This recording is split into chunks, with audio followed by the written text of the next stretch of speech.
I'd like to look at the value of truth, of emet, in the Jewish tradition and Jewish law, and see if we can gain a deeper insight into the overall value of truth. I feel that truth is something that we all believe is good, and we're taught as young children, honesty is the best policy, but we don't always revisit this value in a more sophisticated way to see how it plays out when life gets a little bit more complicated.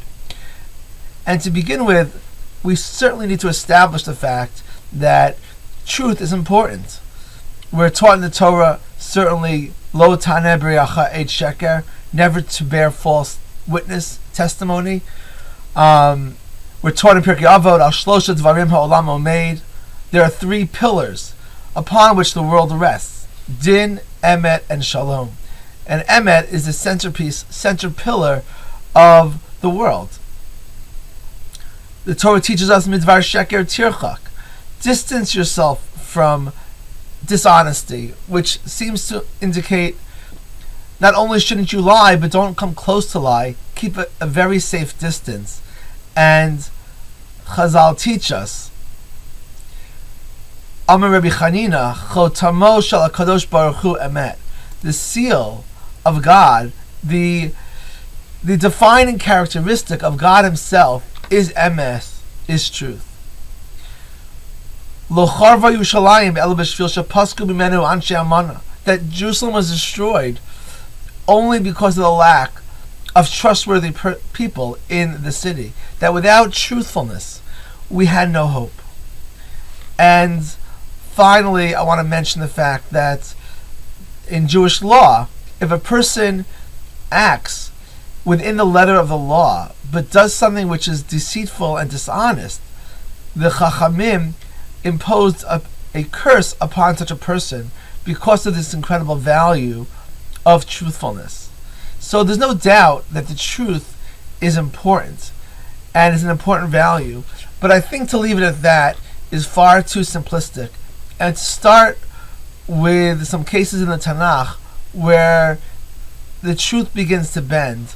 Let's begin with Yitzchak, the Avraham and Sarah, when they're told about the upcoming birth of Yitzchak.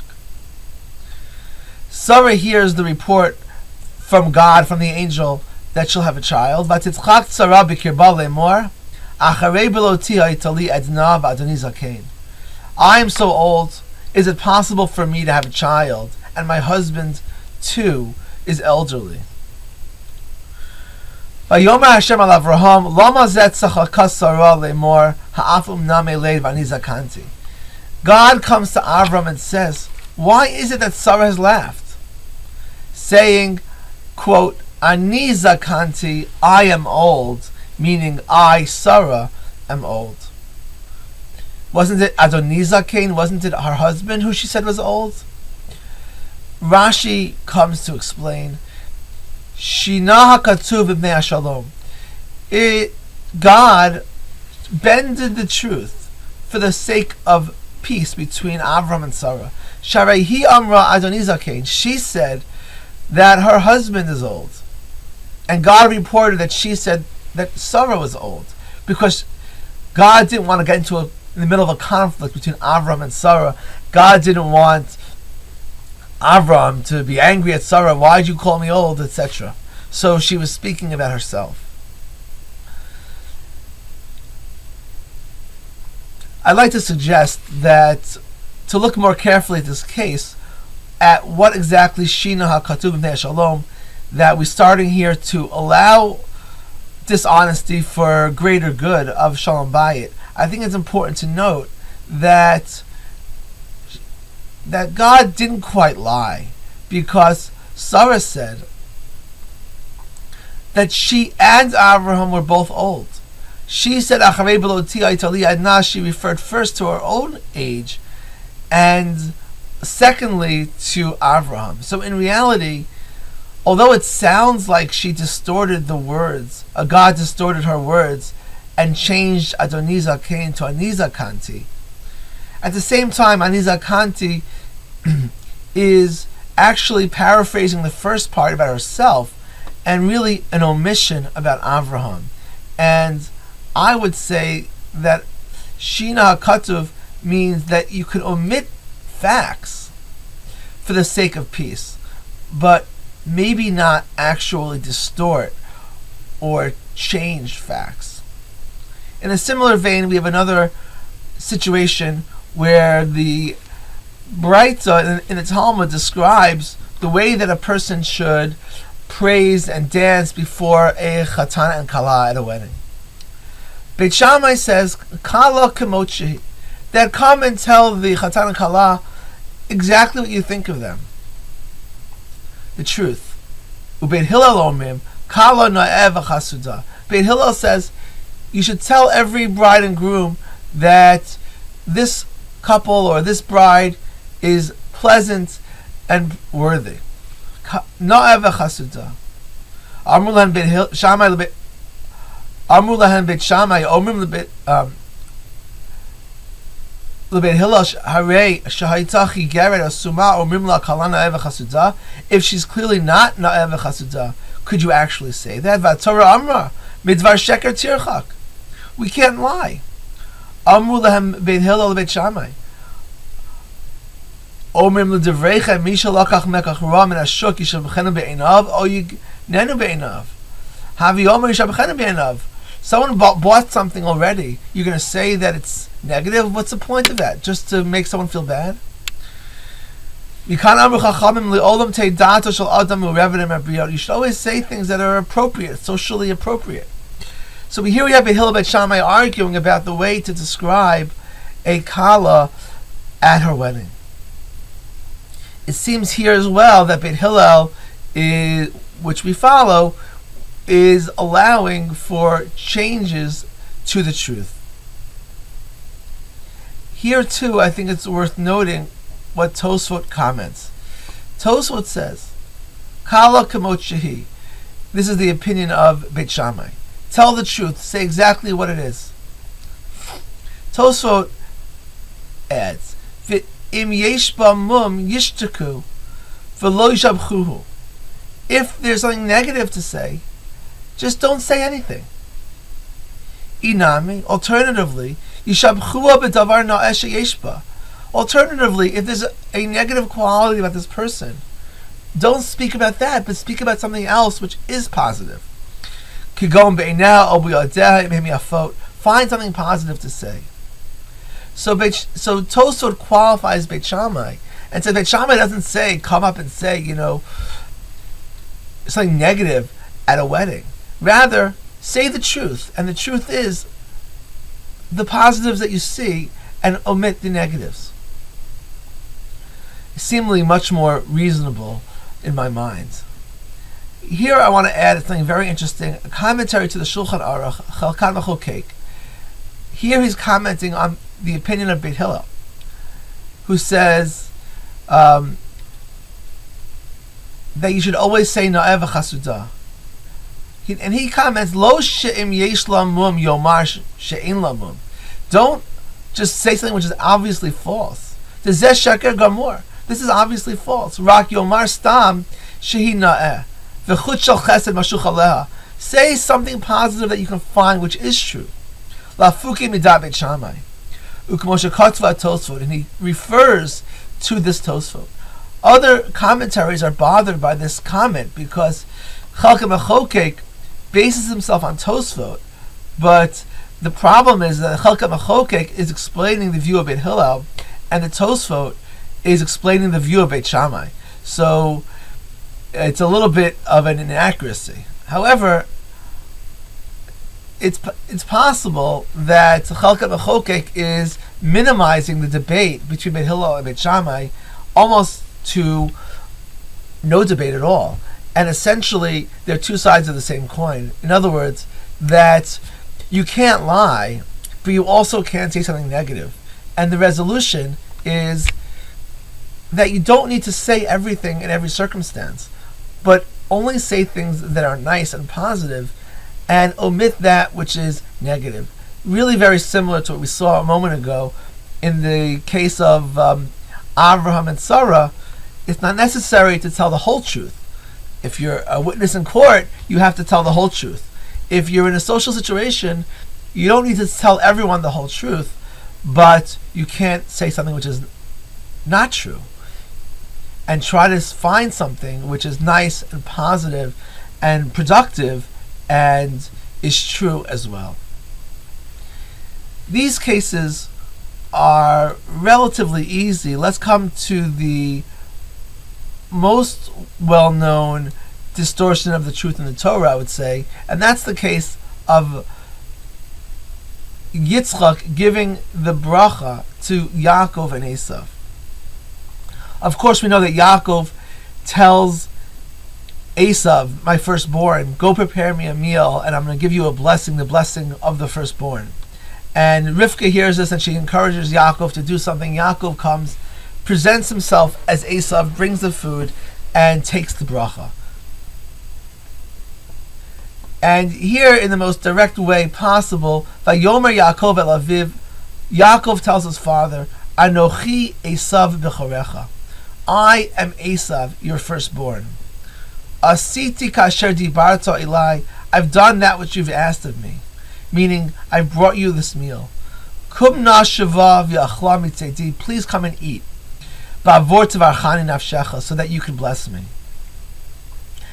A straight out lie. And this lie is a deceit that's haunted the Jewish people. Because in anti-Semitic literature, people have pointed to this as our model, that Jews are deceitful, Jews are shysters, Jews have what they have because of the fact that they deceived and created a ruse. And here's just one example. How do we respond to this? And this is a situation where not only did our ancestor, our paradigm, Yaakov, we're called Bnei Yisrael, the children of Yaakov, not only did he lie, but seemingly he achieved everything that we have of being the chosen nation as a result of this, because he got the bracha of the firstborn, the destiny, the tradition of Avraham passed over to his children because of this deceit. How do we think about this? How do we reconcile this with Chotamo shel Kadosh Baruch Hu Emet? Rashi is rather well known. Rashi says, well, a very simple solution. Anochi hamevi lecha kama. I, Anochi, when Yaakov said Anochi, Esav v'chorecha, read it as Anochi hamevi lecha. I am the one bringing you the food. Kama, the Esav hu b'chorecha, and Esav is your firstborn. Very simply adding a comma in order to create truth out of Yaakov's statement. But obviously, as we read in the continuation of the Torah, Yitzchak didn't understand it in this way, which leads you to think that Yaakov didn't quite say it in this way, and this becomes a very difficult reading to interpret. Others take a slightly different approach and say, well, Yaakov did the right thing, but it was a special circumstance. He did lie, but it was the right thing. Yesh mefarshim shelafi tzorech sha'ah ef shelashanon hadibur. Some say that under certain circumstances you can be dishonest. In other words, yes, honesty is the best policy, but sometimes there's a more important policy. And I'll give you examples from the Torah. Kegon Avraham, Imri li achihu, v'nishtachavem v'nashuv aleichem. Avram lied. He lied when he went with Sarah to get food. He came to the king and said, Sarah is my sister. And he lied at Akedah Yitzchak when he told the people with him, we'll be right back, we're going to bow, and didn't mention that he's going to slaughter his son. However, here too, I think it's worth noting that first of all, some Mefarshim, like Ramban and Abarbanel, think that Avram sinned by lying about his relationship to Sarah. And in the case of Avraham, let's just say this too is an omission rather than a complete distortion, and ended up being the actual truth. And I think that it's important to note that there's a third possibility, meaning, unlike Rashi, who says that Yaakov actually told the truth, and unlike Chizkuni, who says that he lied but it was moral, there's a possibility that he did lie and that it was a sin. And this is borne out really in the Midrash. The Pasuk says in the morning, "Vayihi b'boker v'hinehi Leah," that the morning came the day after the wedding between Yaakov and Leah, after Yaakov was deceived by his father-in-law, who exchanged Rachel and put Leah instead at the wedding. I worked for Rachel, why'd you deceive me and replace Rachel with Leah? Midrash says, what does it mean? What does it mean that she was Leah in the morning? Because all night she pretended as if she was Rachel. The morning comes, and now he realizes that she is Leah. Amar la bat Ramai lama ramitoti. He says to his wife Leah, "You, the daughter of a deceitful person, why did you deceive me?" Amar lo, she says to him, "Viata lama ramisa avicha. Why did you deceive your father?" Kasher amar lecha ata ze bnei Esav, when he asked you, "Are you my son Esav?" V'amarta lo anochi Esav b'charecha, and you said, "I am Esav, your firstborn." V'ata omer lama rimisani, and you're asking me, why did I deceive you? V'avicha lo amar ba'achicha b'mirma, didn't your father say to Esav that your brother Yaakov came with deceit? You want to know why I deceived you? You're the one who deceived first. Umitoch hadvarim halalu shochicha oso, and it was because of these words of rebuke that she gave him. Hitchil sonah. That's the real reason why Yaakov despised Leah, because she exposed this criticism and truth to him. So the Midrash says, very simply, that Yaakov lied, and he was criticized for it, and he was paid back for it, and he was punished for it. Similarly, another Midrash says, Kishmoa Esav es divrei aviv vayizak zaka. When Esav heard from his father that Yaakov took his bracha, Esav cried out. V'heichan nifralo, and when was the payback? B'Shushan habira. In Shushan, shene'emar vayizak zaka gdola marad va'od. And we see an incredible parallel between the crying of Esav, vayitzak zaka gdola umara, parallel to the cries of the Jewish people in Shushan when they heard the decree, vayizak zaka gdola umara. Incredibly parallel between the two psukim. And in fact, the dangers that we were subjected to as a people in Shushan was a punishment, or an ultimate punishment, for the deceit of Yaakov. Clearly the Midrash sees that deceit as a sin.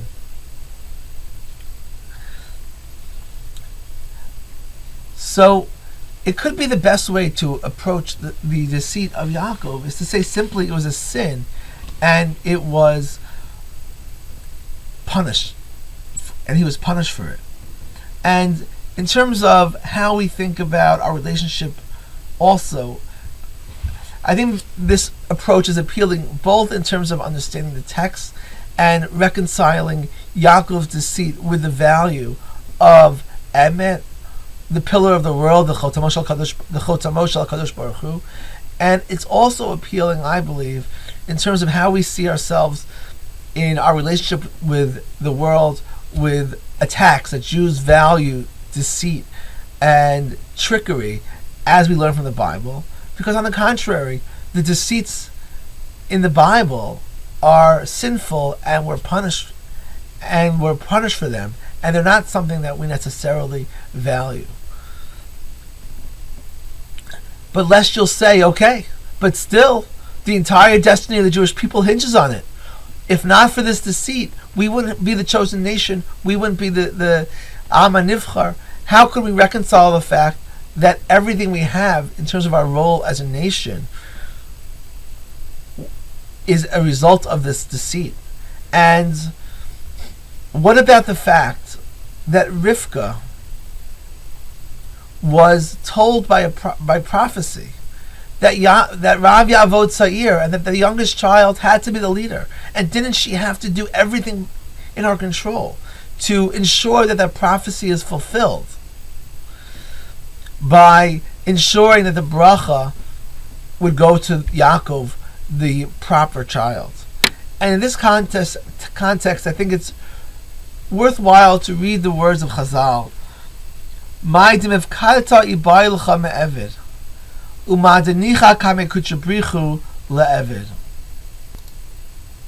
This is in the context of a conversation between Yeshayahu and Chizkiyahu. And the king Chizkiyahu, the Gemara says, didn't want to have any children because he foresaw with prophetic vision that he would have a descendant, Menashe, who would be a very evil king for the Jewish people. And to save the Jewish people from this, he decided to have no children. And the Navi Yeshayahu tells him, that's not your business. Your business is to do the mitzvah that God commanded you. And God commanded you, pru or vu, to have a child. To try to have a child. And that which God wants to happen in terms of the destiny of the world, He'll do. Stay out of God's business. It's true that you foresaw correctly with prophetic vision what's going to happen in the future. But God never told you that your job is to actualize the prophecy or to change a prophecy. What God did communicate to you is that you have to follow the mitzvot and the values of the Torah. You should follow the values of the Torah and let destiny take its course. There are times when a prophet will tell a person, you must do X, you must do a certain thing. And then there's a mitzvah to listen to the prophecy.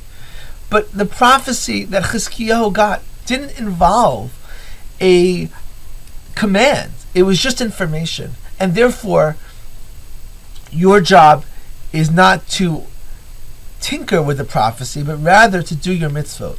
And in the very same way, Rivka was privy to prophetic knowledge that Rav Yavod Sair, that the younger child will be the leader. However, she was never told to do anything to ensure that. That was knowledge, not instruction. And therefore, therefore, what you should do is your mitzvot, the values that you were commanded by the Torah, which is midvar sheker tirchak, and let God find a way to ensure that that prophecy will be actualized, and He'll find a way. And I think that in this case also, when you read the Chumash, you feel, and the story of the bracha of Yaakov and Esav, you feel that all of world history is hinging on the bracha, and certainly the bracha was important. However, the reality is that God will make sure that the world's history unfolds the way He wills it, one way or another. And if He wanted Yaakov's children to carry on the legacy of Avraham Avinu, He would have found a way, whether or not Yaakov got the bracha in the end. And I think that the sequel to the story lies in the encounter later on between Yaakov and the angel. We read of the struggle of a fight, a wrestle between Yaakov and an angel. And at the end, Yaakov is wounded in the leg, but basically succeeds in his conflict. And he asks for a blessing, and the angel says, Lo Yaakov yeyamer od shemcha ki im Yisrael. No longer will your name be Yaakov, but Yisrael. Ki sarita, with the root word sar, an officer, you've struggled with God, v'iman Hashem, and with people, vatuchal, and you have overcome. Rashi says, what is this a reference to? Lo yomar od, shabrachot ba'ulacha ba'akava uveremiya. No longer will it be said that your blessings came to you with deceit. Ki im bisrara uvegilui panim, rather with transparency and authority. In other words, the struggle with the angel was the struggle or the internal conflict or question about whether he did the correct thing when he took the bracha and deceived his father. And this struggle with the angel symbolized that inner wrestling that Yaakov had. And in the end, he was wounded, but he was successful. And he was blessed that no longer will he be haunted by this identity of being a deceitful person. And what is this trying to say? And what is the significance of the wounds? And I think that the wound symbolizes the fact that he did the wrong thing, like the Midrash says. He did the wrong thing, he deceived, and because of that, he was punished. So why was it that Lo Yaakov Yoyamer Od Shimcha Ki Yisrael? How did he overcome if he was punished? And I think the answer is that what he was being told was that you don't need to be identified by this action for the rest of your life. A lot of times a person does something good or bad, and that becomes their identity. And for Yaakov, this was an integral part of his identity. He was a deceitful person. He was an akava. He was deceitful. And the Malach says, you've struggled, you've overcome, you've moved past it. And that won't be your identity anymore. It actually will be part of you, but it won't be your essential identity, because Yisrael will now be your name. You'll be a Sar. And what I think this is telling us is something very important, that a person can make a mistake, but they don't need to be identified by that mistake for the rest of their lives. They can move past it. And indeed, Yaakov's descendants will merit the blessings that he received, but not because he tricked his father, rather because God wills it that will be their destiny, and they will therefore get it. And as a postscript, I want to mention that there's a law in Masechet Sanhedrin that a gambler is pasul le'edut. A gambler is not fully trusted as a witness. Many reasons are given, but one, Rav Sheshet tells us in the Talmud, "Lefi she'ein asukim b'yeshivo shel olam," that they're not really involved with normal norms of society. And there are multiple interpretations of Rav Sheshet as well, and one is offered by the Meiri, who says that that just as they're used to lying in their craft, and there's no shame. When a person has a good poker face and he's a gambler, there's no shame or negativity associated with it.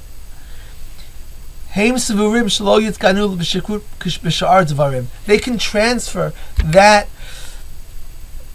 ability to lie without shame, without guilt, without letting it known on their face. They might do the same exact thing on the stand as a witness, because it becomes part of your behavior, and for that reason they're not really a fully trusted witness.